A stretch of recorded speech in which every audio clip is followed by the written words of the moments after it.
kian seil kepada betul pos la syahid ha baka Supreme Court kong kepada bat ke KCDC kemudian ke jinge dai pangne pat state healing mat ba ino bila double standard aban anda tu distance ke BNP kalau close alive ke BJP kalau kumne mo ni berkat ya ke council syubu manta lada ngingi maji kyrshan kelawan ke governance rule ni teka kamba bang ini open sencari bang like na governance rule ne kabha ba ni teri tingi la shim me ta karai yong ba kunum don kuno ka ban monra kum kita ka ba ya ka council juni dan one of the governance rule lo kita kunum re itu lore bungsan di kalau di kongres kyrshan di NPP atau di Jimur kam kata ke nomor ba keladon le se kano ka jibom suntu jumur ka ni ki isi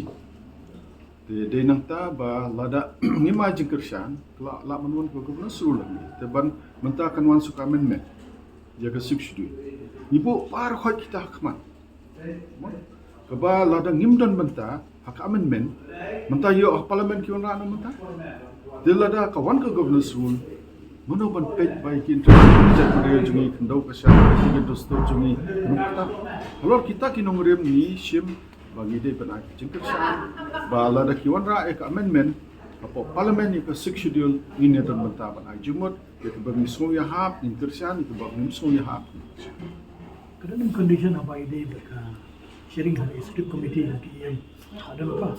kata ka sharing ni house ya marni ni don rungot temaki ki don kararmot ni ka jing start jong CM designated CM ndai lada nimdon neng idon hapo rung ina corporation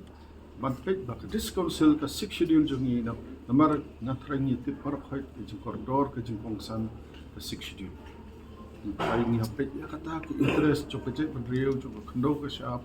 jong ka riti ke dosto jong ni bat kham tam ka mani shap tin tam menta kanwan ka amendment six schedule lada dan kanwan ka amendment ka ban kata yakini tengah so nila syat lai je benriu khndo ka shap tingibu ya kata ka je benriu hakmat ngibu ya ka riti ke dosto lajong hakmat ya ka jinglong trai long khndo jinglong trai long khndo ka shap hakmat kano interest ka bang ibu hakmat election setang tunai kedua semua pernah tanya mereka kongres ba berumur election kalau kita di betul dan kembang nak keren dia ke isu hanya kayak marbalai ke six schedule terela dadai bomdan ke six schedule ngamtip la jayu ke je benriu jungi la jayu lo ke syap jungi ibu ya